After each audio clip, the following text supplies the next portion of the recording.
রমণোদ্রুত চেতস কৃষ্ণ লীলা প্রগায়ন্ত নির্দুঃখেন বাসরান। সর্ববেদান্ত সার।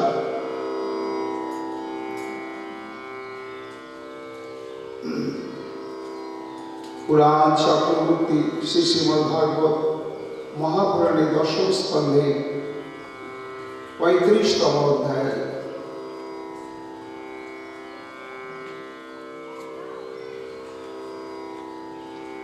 বাদরাণী দুরাত, অর্থাৎ সুখদেব গোস্বামীপাদ বলছেন, ব্রহ্ম সভাপতিস্থ সপ্তাহকালের মধ্যে আসন্ন মৃত্যু ব্রহ্ম সভাপতিস্থ মহারাজ পরীক্ষিতকে, কি মহারাজ লীলা, সর্বলীলা মুকুটমণি মহারাজ লীলা অনুষ্ঠিত হয়েছে এবং এই রাসলীলাকে অবলম্বন করে গোপীগণের সঙ্গে শ্রীকৃষ্ণের প্রত্যক্ষভাবে সম্পর্ক গড়ে ওঠে, মিলন ঘটে এবং সেই দিন হতে প্রতি রাত্রিতে প্রতি ঋষিতে বংশীবটে এই রাস অনুষ্ঠিত হতে শুরু করল।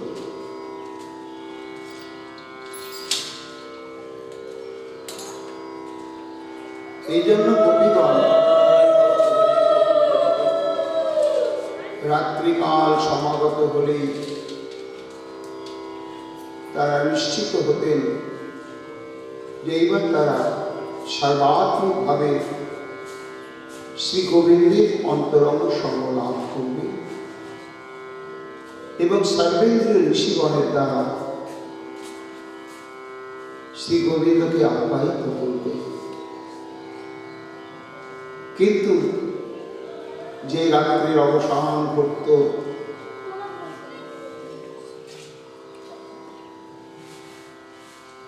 দিবাভাগের শুভারম্ভ হতো, তখনই তারা প্রতি মুহূর্তে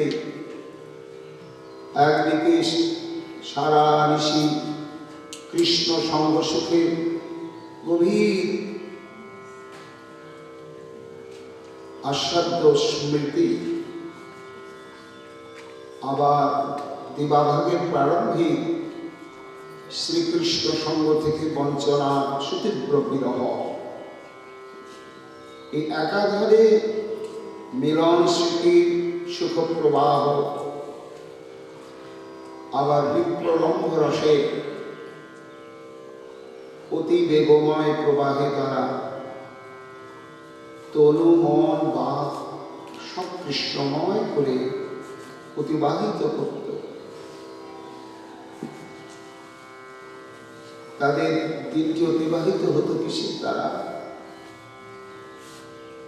গপ্য কৃষ্ণে বননিজাতে কমলদ্রুত চেতসা। পূর্বাহ্ন লীলা বা প্রাতলীলা সমাধা করে ভগবান শ্রীকৃষ্ণ যখন বন্যলীলা সমাধার জন্য ধেনু বাচ্চাদিকে নিয়ে গোচারণে গমন করতেন, তখন তাদের নিবিষ্ট চিত্তা, একাগ্র অনুরক্তা এই সমস্ত গোপিকা বৃন্দ দর্শন করতেন, কিন্তু সান্নিধ্যে তারা যেতে পারতেন না। যখনই শ্রীকৃষ্ণ নয়নের আড়াল হয়ে সেই বনের দিকে ধীরে ধীরে অগ্রসর হলেন, তখন তাদের বিরহ জ্বালা প্রশমনের ঔষধ ছিল একমাত্র শ্রী গোবিন্দকে নিয়ে গুণানুকীর্তন করা। তা কবিগণের এই বিরহ আত্মীময় যে গুণানুকীর্তন দিবাভাগে মহাজনগণ এটাকে যুগল গীতি বলে আখ্যায়িত করেছেন। এই যুগল গীতির মধ্যে অনুরাগিনী গোপিকা বৃন্দ, সাধন ভক্তি অনুশীলনকারী ভক্ত এবং প্রেমনিষ্ঠ ভক্তের উদ্দেশ্যেই যেন তাদের এই আত্মীয়ময় যুগল গীতি এক চরম নির্দেশনা, এক চরম দিগদর্শন, সেই দিকে তাকে আমাদের গন্তব্য দিকে যেতে হবে। সেই যুগল গীতির মূল ভাবটি কি ছিল? না, ভাবটি ছিল দন্য, প্রেম দন্য। প্রত্যেকটি গীতে গীতে গোপীগণের যে অকৃত্রিম দন্য, এই দন্যই অভিব্যক্তি হয়েছে। ভজনের ক্ষেত্রে যদি দন্য না আসে, ভজনাঙ্গ অনুশীলন করছি কিন্তু দন্যটি আসছে না, তাহলে প্রেম ভক্তি জাত হওয়ার কোনো সম্ভাবনাই থাকবে না। নহি সাধন সম্পত্তা হরিস্তুষ্যতি করচিত ভক্তানাং দন্য মেবৈকং হরিতোষণ সাধনম। হরিতোষণ সাধনম এব একম দন্যম। শ্রী ভগবানের প্রীতি বর্ধন করতে গেলে, সাধকের প্রতি, ভক্তের প্রতি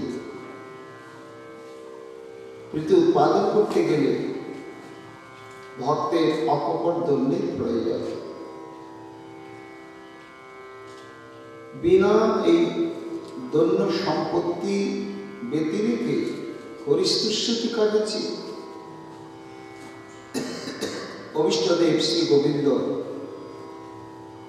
রাধারানী কখন সন্তুষ্ট হন না। সেই দন্যের কেমন হওয়া উচিত, দন্যের স্বরূপটি কি?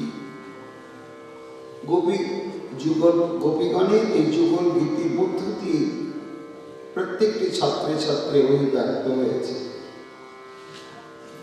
আর এই দন্যের আমরা সমুজ্জ্বল দৃষ্টান্ত অনুভব করেছি শ্রী চৈতন্য মহাপ্রভুর মধ্যে। নয়নে চলে ভাসছেন প্রভু আমার, যিনি মূর্তিমন্ত সাক্ষাৎ প্রেম পুরুষোত্তম।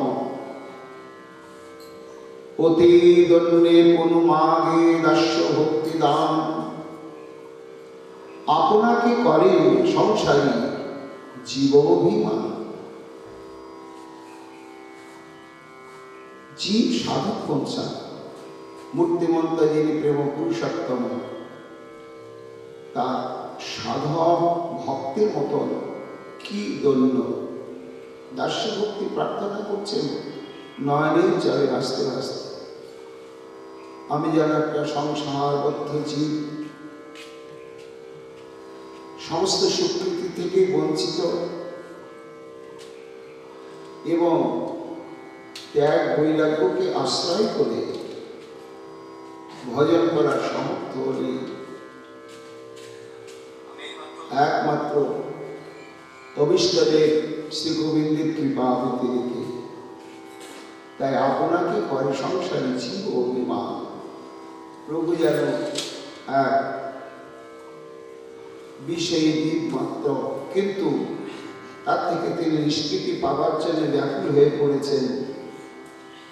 তাই অত্যন্ত দন্যের সঙ্গে তিনি অভিষ্টদেবের কাছে প্রার্থনা নিবেদন করছেন। ওই নন্দ তনুজ কিঙ্করণে পতিতম মান বিষমে ভবাম বুধৌ কৃপয়া তব পাদ পঙ্কজ স্থিত ধূলি সদৃশং বিচিন্তয়। হে নন্দ তনুজ, পতিতম মান বিষমে ভবাম বুধৌ, আমি অপূর্ণ বিষয় সমুদ্রে নিমজ্জিত। এই সমুদ্রের কোনো কূল কিনারা নেই প্রভু। এবং অতলান্ত, কোনো অবলম্বন এখানে নেই। এই অবস্থায় আমি অকলে ভেসে গিয়েছি, কিন্তু সাধুমুখে জেনেছি একমাত্র তুমি অবতীর প্রতি, তুমি পরিত্রাতা। তাই তব কৃপয়া পাদাম্বুজ স্থিত ধূলি সদৃশন চিন্তা, তোমার নিত্য দাসময়ী তোমার পাশরিয়া পড়ে আছে ভবার নবে মায়াবদ্ধ হইয়া। কৃপা করি করমরে পদধূলি সম, তোমার সেবক করো তোমার সেবক। এই দণ্ডের উদ্দেশ্য কি? দণ্ডের উদ্দেশ্যই হচ্ছে শুধু ভগবত প্রাপ্তি নয়, ভগবত সেবা প্রাপ্তি।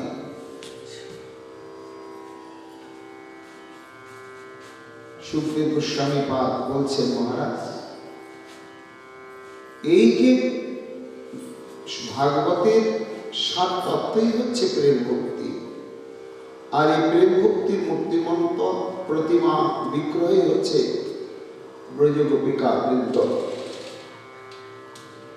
তো তাদের মূল সম্পত্তি কি ছিল?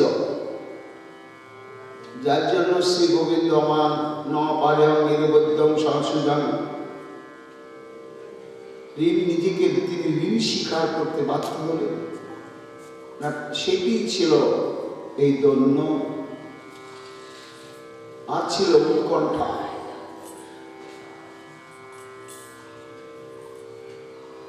তা এই যুগল গীতের প্রত্যেকটি গীত মন্ত্রের মধ্য দিয়ে গোপিকা বৃন্দে অন্তর নিংড়ানো দন্য,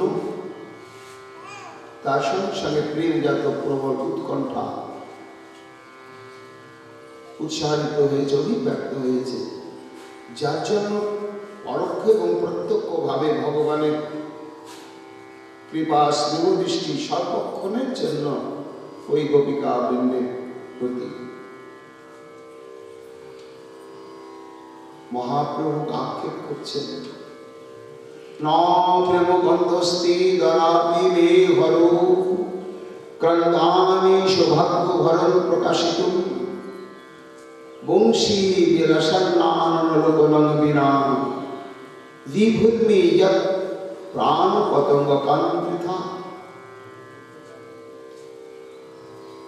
যিনি মূর্তিমন্ত প্রেম ভক্তির স্বরূপ, প্রেম পুরুষোত্তম আমার নরহরির প্রাণগুরু, তিনি ছোট্ট গম্ভীরা গৃহে নয়নের জলে ভাসছেন। কি ধন্য! ন প্রেম বন্ধস্থি তারা প্রেমে হল। হে শ্রীহরি, তুমি আমার চিত্তমন হরণ করো, আমার সর্বপাপ হরণ করেছ, আমাকে অঙ্গীকার করে নিয়েছ, কিন্তু তবুও আমি তোমার সেবার সৌভাগ্য লাভ করতে পারছি না। কেন না? আমাকে তোমার প্রেম প্রকাশিত, কিন্তু তোমার প্রতি আমার প্রেমটি এখনো অকপট ভাবে প্রকাশিত হয়। কেউ যেন বলছে, প্রভু এটি কি বলছে তুমি? অবিশ্রান্ত গম্ভীরার প্রকোষ্ঠ তোমার নয়নস্মৃতি পরিশুদ্ধ হয়ে যাচ্ছে। এত ক্রন্দন, এত আত্মি প্রেম না বলে কি হয়? ক্রন্দামি সৌভাগ্য ভরণ প্রকাশিত। প্রভু আমার আরো আক্ষেপ করে বলছেন, ও আমার এই নিরবচ্ছিন্ন কৃষ্ণ বলে কাঁদা দেখো তোমরা, সৌভাগ্য ভরণ প্রকাশিত। আমি যে কৃষ্ণ ভজন করি, কৃষ্ণকে ভালোবাসি, এটি জগৎকে জানাবার জন্য, দেখাবার জন্য আমার এই ক্রন্দন। কেন এই কথা বলছে প্রভু? নাহলে বেঁচে আছি, যুগায়িতং নিমিষণ চক্ষুষা প্রাদুষায়িতং, যার ক্ষণকাল প্রদর্শনে বাঁচা যায় না। কিন্তু বিবোধ নিজের প্রাণ পতঙ্গ কারণ বৃথা। এই হচ্ছে আরতি আর দন্য। দূরে শুদ্ধ প্রেম গন্ধ, কপট প্রেমের গন্ধ, সেহ মোর নাহি কৃষ্ণ পায়। তবে যে করি ক্রন্দন, সসৌভাগ্য প্রখ্যাপন, করি হা জানিহ নিশ্চয়।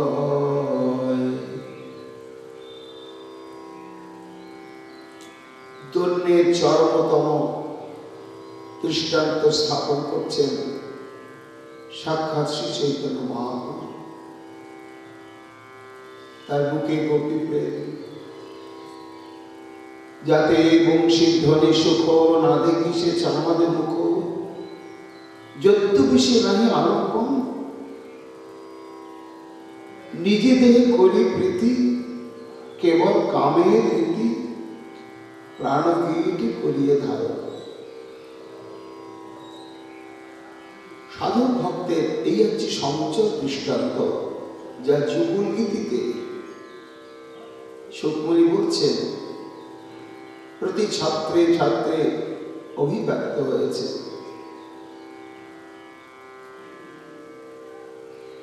আবার যারা সাধন ভক্তির স্তর অতিক্রম করে ভাব বা প্রেম ভক্তির স্তরে উঠেছে,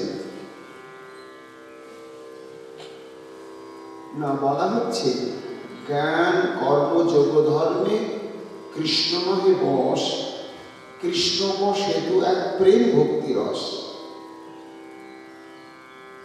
এই প্রেমার বশ কৃষ্ণ সর্বানন্দ ধাম। তাহলে প্রেমের বশ শ্রী গোবিন্দ, এই যেন প্রেমটাই হচ্ছে প্রয়োজন। কিন্তু আবার প্রেম প্রাপ্ত হলেই যে শ্রীকৃষ্ণ অবশ্যতা স্বীকার করবেন তা নয়। প্রেম জাত হয়ে গেল মানে আমার মনে হয় সব হয়ে গেল, প্রেমের লক্ষণগুলো প্রকাশ পাচ্ছে, আমি বুঝতে পারছি হ্যাঁ প্রেমের বাতাসটা গায়ে লেগেছে, এইবার নিশ্চয় প্রভু আমার বশ্যতা স্বীকার করবেন। কিন্তু না, যেমন দন্য বিনা সাধারণ ভক্তিতে অকপট দন্য ব্যতিরিকে কখনো প্রেম জাত হয় না। আবার প্রেম জাত হলেই শ্রী গোবিন্দ বশে হতে হবেন তা নয়। স্থিতে প্রেমনি তদ্বৈয়াগ্রত চাত কৃপা বিশেষ জ্ঞান, দাভ্যাম অনুত্তেম তদ বশীকরণম নস্যাৎ। এই প্রেম যতক্ষণ পর্যন্ত চরম উৎকণ্ঠাময় না হবে, তৃষ্ণাময় না হবে, ততক্ষণ পর্যন্ত পরিপূর্ণভাবে ভগবানের কৃপা বর্ষিত হবে না। তাই প্রেম প্রাপ্তি মানেই যে ভগবত সেবা অধিকার প্রাপ্তি তা নয়। এই প্রেম প্রাপ্তির পরে যেটি প্রয়োজন সেটি হচ্ছে চরম উৎকণ্ঠা, প্রেম তৃষ্ণা। কেমন সেই প্রেম তৃষ্ণা? পুনতি উৎকণ্ঠাদন্দ হইল উদ্গম, কৃষ্ণ ঠাঁই মাগে প্রেম নাম সংকীর্তন। কবিরাজ গোস্বামী পাঠ বলছেন, ওই দেখো মহাপ্রভুর মধ্যে কেমন প্রেম উৎকণ্ঠা। পুনবতী উৎকণ্ঠা দন্য হইল উদ্গম, কৃষ্ণ ঠাঁই মাগে প্রেম নাম সংকীর্তন। প্রেমই যদি আমি পাবো, তাহলে তুমি কেন আমার কাছে বাধা করছো না? তাহলে প্রেমটা পরিপক্ক দশা প্রাপ্ত হয় তা প্রেম যতক্ষণ পর্যন্ত পরিপক্ক দশা প্রাপ্ত না হবে ততক্ষণ পর্যন্ত শ্রী ভগবান বশ্যতা স্বীকার করবেন না। তা এই প্রেম পরিপক্ক দশা প্রাপ্ত হওয়ার মূলে হচ্ছে চরমতম উৎকণ্ঠা। নয়নং গলদস্রুধারয়া বদনং গদগদরুদ্ধয়া গিরা পুলকয়ে বিচিতং বপু কদা তব নাম গ্রহণে ভবিষ্যতি।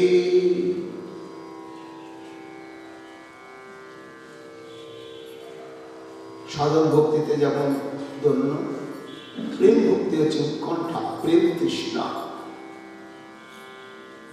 এই প্রেম তৃষ্ণাটি চরমতম অবস্থায় উন্নীত না হওয়া পর্যন্ত শ্রী গোবিন্দের পরিপূর্ণ কৃপা তার দিকে বর্ষিত হয়। কবিরাজ গোস্বামী সেই প্রেম তৃষ্ণার দৃষ্টান্ত অঙ্কন করে বলছেন, ওই দেখো গম্ভীরা গৃহে চৈতন্য মহাপ্রভু কদা তব নাম গ্রহণে ভবিষ্যতি। হে গোপীনাথ, হে মাধব, সেই অবস্থান কতদিনে প্রাপ্ত হব প্রভু? কি অবস্থা? নয়নং গলদস্রুধারয়া, নাম করছি কিন্তু বুকটা ভেতরটা ভেজে না। একদিন অশ্রু কখন বিসর্জিত হচ্ছে, যন্ত্রের মতো নাম করছি, কিন্তু আমি জানি এই নামে তুমি আমায় মুক্তি দেবে, কিন্তু রাধা সহ তোমার সেবা অধিকার তুমি আমাকে দেবে না। যতক্ষণ পর্যন্ত নয়নং গলদস্রুধারয়া, নামের সঙ্গে সঙ্গে অশ্রুতে অশ্রু জলে প্লাবিত হবে সমস্ত অঙ্গ। বদনং গদগদরুদ্ধয়া গিরা, চৈতন্যদেব চ চ ক ক চ চ ক ক যখন আর বলতে পারছেন না। চরম প্রেম তৃষ্ণা, চরম প্রেম উৎকণ্ঠা, তাই বদনং গদগদরুদ্ধয়া গিরা। হে মাধব, তোমার নাম গুণগান কীর্তন করতে করতে এইভাবে কবে আমি গদগদ কণ্ঠ হয়ে পড়ব? পুলকয়ে বিচিতং বপু, সারাঙ্গ পুলকাবলিতে বিভূষিত হয়ে উঠবে, শিহরিত হয়ে উঠবে। কদা তব নাম গ্রহণে ভবিষ্যতি। কি হাহাকার প্রেম তৃষ্ণা! প্রেম ধন বিনা ব্যর্থ দরিদ্র জীবন, দাস করি বেতন করি দেহ প্রেম ধন, দাস করি বেতন মরে দেহ প্রেম ধন। এই যে প্রেমধন প্রার্থনা করছেন, এটি কিন্তু প্রেম তৃষ্ণার একটা অভিব্যক্তি মাত্র। কারণ এই প্রার্থনা, এই হাহাকার প্রেম প্রাপ্ত না হওয়া পর্যন্ত আসে না। আগে তো প্রেম, তারপরে যে উৎকণ্ঠা।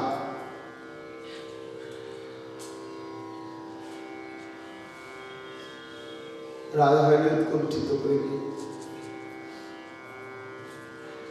ওই দিন দয়াদ্রনাথ হে মথুরা নাথ কথা বলছে, হৃদয় তদলোক কাতরম দ্বৈত ভ্রান্মতে কিং করম্যম।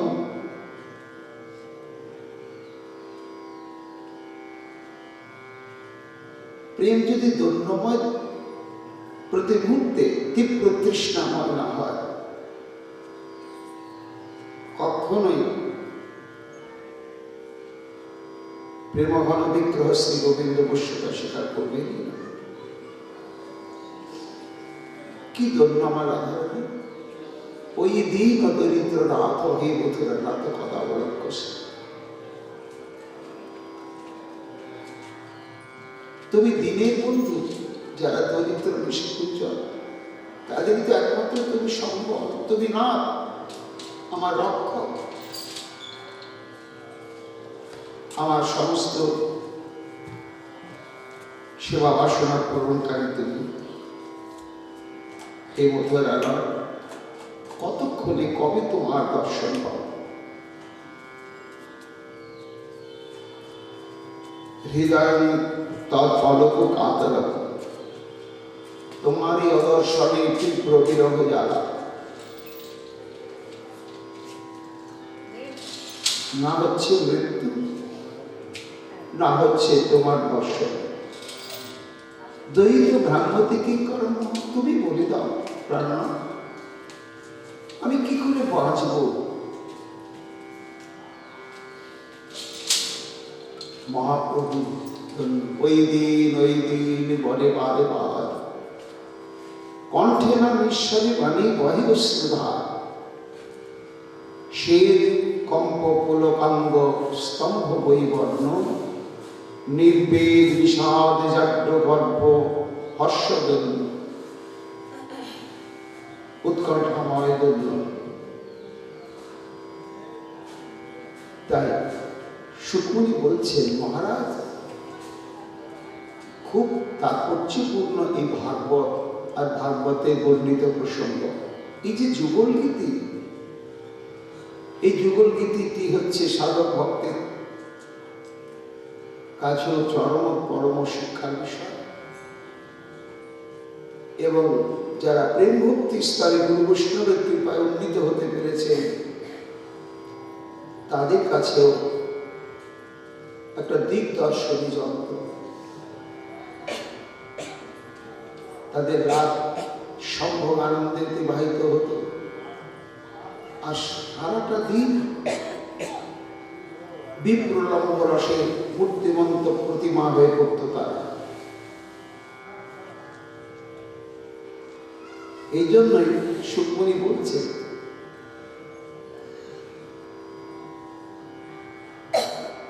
যে তাদের দিনের অতিবাহিত প্রগায়ন্ত নির্ণুর দুঃখেন বাসরাম কৃষ্ণ লীলা। প্রগায়ন্ত মানে উচ্চস্বরে, আর গোপনে চুপ চুপ করে গাইতে গাইতে থামতে পারতেন গোপীরা। উচ্চস্বরে এইভাবে নির্ণুর অতিবাহিত করত দুঃখে ন, সকাল থেকে বেলা ডোবা পর্যন্ত এই 12টি ঘন্টা তারা চরমতম বিপ্রলম্ব রসে নিমজ্জিত হয়ে অত্যন্ত মর্মপীড়া, অত্যন্ত দুঃখে অতিবাহিত করতেন। এবং ওই দুঃখ উপশমের মহা ঔষধি ছিল কৃষ্ণ লীলা প্রগায়ন্ত। এবার কৃষ্ণের কি লীলা তারা গান গাইতেন? যুগল গীতের মধ্যে দুটি মাধুর্যই বিশেষভাবে অভিব্যক্ত হয়েছে। একটি হচ্ছে বেণু মাধুর্য, আর একটি হচ্ছে রূপ মাধুর্য। যে রূপের এক কুণ্ডুবায় বিশ্ব ত্রিভুবন সর্বপ্রাণী করে আকর্ষণ, সেই রূপ শ্রী গোবিন্দের আস্বাদন গোপী, অন্য কেউ আস্বাদন সম্ভব নয়। আর কি বেণু মাধুর্য। তা যুগল গীতে নাম হলো কেন? না, যুগল গীতে নাম হওয়ার হেতু হচ্ছে দুটি গান মিলে এক ঘটিকার বর্ণনীয় বিষয় অভিব্যক্ত হয়েছে। বনে বনে বনমালী গোধন চরায়, নানা দুঃখে গোপীগণ দিবস গোয়ায়। সর্বগোপী একত্র মিলিয়া দিনে দিনে, কৃষ্ণ গুণ গাইয়া গোপী রাখো এ জীবনে। দুটি শ্লোক মিলে একটি গীতের বক্তব্য ব্যক্ত হয়েছে। তা এই গীতের উৎসভূমি কি না বিরহ, সুতীব্র বিরহ। কেমন বিরহ? গোপীদের বিরহ, রাধারানীর বিরহ মাপা যাবে না। শাস্ত্র বলছেন তথা সহ গোপী বীর রাম মধুসূদন যদাতি কোটি প্রতিম সমস্তেন অভিনাম ভবৎ। তাৎপর্য, কৃষ্ণ সঙ্গে কোটি যুগ ক্ষণকালেই নয়। গোবিন্দের সঙ্গে যদি কোটি যুগ অবস্থান করা যায়, তা মনে হয় এই তো এক মুহূর্ত বোধহয় হয়নি। কৃষ্ণ বিরহে ক্ষণকাল কোটি যুগ সম হয়। যুগায়িতম নিমিষম চক্ষুষা প্রসারিতম। শাস্ত্র পুরাণে উল্লেখ রয়েছে যে গোপীগণের প্রেমজাত যে কষ্ট, দুঃখ এবং কৃষ্ণ সম্প্রাপ্তিতে যে সুখ এবং আনন্দ, সেটি কিরকম প্রশ্ন করেছিলেন মা পার্বতী আগম তত্ত্ববেত্তা আদি বৈষ্ণব চূড়ামণি ভোলেনাথকে। তার উত্তর দিতে গিয়ে বলেছিলেন লোকাতীত অজান্ড কোটি গমপি ত্রৈলাকিকম যত সুখম দুঃখের চেতি পৃথক যদি স্ফুট মুভেতে গচ্ছত কুটতাম নৈবাস তুল্যাং শিবে তদপি তৎকুটোদ্দয়ং নাধিকা। প্রেমোত্তর সুখ দুঃখ সিন্ধু ভবের বিন্দিত বিন্দুরূপী। হে শিবে, হে পার্বতী, সুখ বহু প্রকার। লোকাতীত মুক্তি সুখ, বৈকুণ্ঠ এক সুখ রয়েছে, আবার তেমনি দুঃখ রয়েছে। কিন্তু শ্রীমতী রাধারানীর কৃষ্ণ মিলনজনিত যে সুখ এবং বিরহজনিত যে দুঃখ, তা এই অনন্ত কোটি ব্রহ্মাণ্ডের প্রাকৃত এবং অপ্রাকৃত পরিবেশে যত সুখ এবং দুঃখ রাশি রয়েছে, তার যদি আমরা মিলাতে যাই তাহলে এক বিন্দু হবে কি হবে না। এবং অদ্ভুত গোপীগণের যে বিরহ দুঃখ এবং জীবের যে দুঃখ, তার মধ্যে ভেদ রয়েছে। জীবের দুঃখ দুঃখেই ভরা। জীব দুঃখ ভোগ করতে করতে দুঃখ সমুদ্রেই ডুবে যায়। কিন্তু শ্রীমতী রাধা গোপীগণ তারা দুঃখের চরমতম স্তরে পৌঁছে গিয়েও তারা লোকাতীত অত্যাদ্ভুত এক আনন্দ সমুদ্রে নিমজ্জিত হয়। এই দুঃসহ বেদনাকেও তারা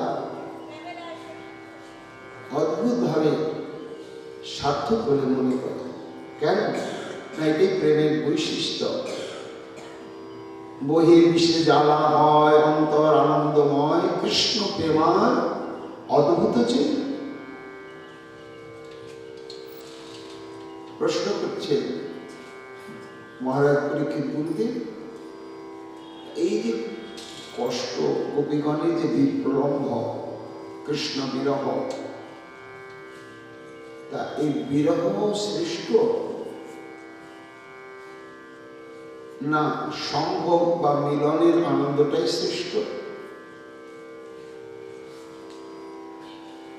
তখন সুকমণি বলছে, না, মহাজনগণ কি বলে শোনো মহারাজ।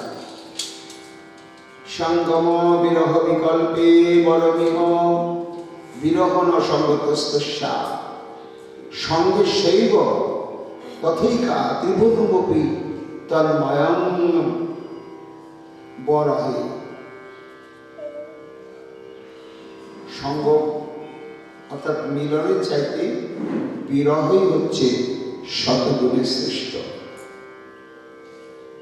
তার কারণ হচ্ছে মিলনে প্রেমাস্পদকে একভাবে এক স্থানে একরূপে অনুভব হয়, সর্বত্র অনুভব হয় না। কিন্তু চরমতম যখন বিরহে চিত্তমন আলোড়িত হয়ে ওঠে, তখন কি হয়? সমগ্র জগৎময় প্রেমাস্পদকে অনুভব হয়। যেদিকেই তাকায়, ভুলবার চেষ্টা করছি, ভুলতে পারলে মনে হয় একটু সুখ পেতাম, তাই চোখ বন্ধ করলেও যদি নয়ন মুদে থাকি অন্তরে গোবিন্দ দেখি। যদি নয়ন মুদে থাকি অন্তরে গোবিন্দ দেখি। নয়ন মেলিয়া দেখি শ্যামে, নয়ন মেলিয়া দেখি শ্যামে। কি করে ভুলবো বলতো সখী? ঠিক একই অবস্থা। ঠাকুর নরহরি, যেই মনে করি গৌরাঙ্গ পাশরি নয়ন নদিয়া থাকি, সোনার বরণ কুশ রতন হিয়ার মাঝারি দেখি। বিরহ প্রেমাস্পদকে জগৎময় ছড়িয়ে দেয়। এই জন্য মহারাজ পরীক্ষিত সম্ভোগের চাইতে বিরহই শ্রেষ্ঠ।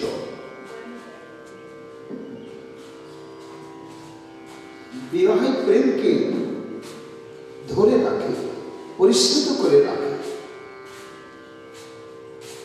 সম্ভোগে থাকে না সে। আর এই বিরহে আনে কি? বিরহে আনে আত্মময় কীর্তন। প্রত্যেকটি গীত তাই শ্রীমদ্ ভাগবত বেদুকি উদ্বরাগ অবস্থা গতি করে। তারা কৃষ্ণকে দেখে, কিন্তু চেনাচেনি হয় না। বাঁশিতে তাদের সর্বেন্দ্রিয় অপহৃত হয়ে গিয়েছে। এটি হচ্ছে পূর্বরাগে বিরহ, বিপ্রলম্ব। এই বিপ্রলম্বের মহৌষধি কি? ওই কীর্তন, ওই গান, বেদুগীতি বুকটাকে হালকা করছে। বাঁশিতে সব কেড়ে নিয়েছে, সেই বাঁশিটি মহিমা কেমন, তাই অভিব্যক্ত করছে সুরে সুরে। রাগের উচ্ছ্বাস, তার মধ্য দিয়ে তাদের প্রশমন হচ্ছে বিরহ জ্বালা। তেমনি মহারাসলীলা অন্তর্ধান করলেন গোবিন্দ। কি অদ্ভুত! যাকে পেলে আর পাওয়ার কিছু বাকি থাকে না, সেই বস্তুকে প্রাপ্ত হওয়ার পরে যদি কেউ হারিয়ে ফেলে এবং যাকে বহু কষ্টে পাওয়া গিয়েছে, দেহটাকে ত্যাগ করে গোবিন্দকে পেতে হয়েছে, সেই গোবিন্দকে যদি হারিয়ে ফেলা হয়, কি অবস্থা? কোথায় গেলে তুমি? কি বিরহ! এই বিরহের জ্বালা যন্ত্রণা প্রশমনের একটাই মহৌষধি, ওই গীতি, ওই বেণুগীত, ওই গোপীগীত। আর এই সমস্ত গীতের পরিণাম কি? দুটো। একটি হচ্ছে বিরহের প্রশমন, আর একটি হচ্ছে কৃষ্ণ সম্প্রাপ্তি। পারলেন না, যত্তে সুজাত চরণাম্বুস্তরে সুবিতা সবাই প্রিয় দধিময়ী কর্কশেষ।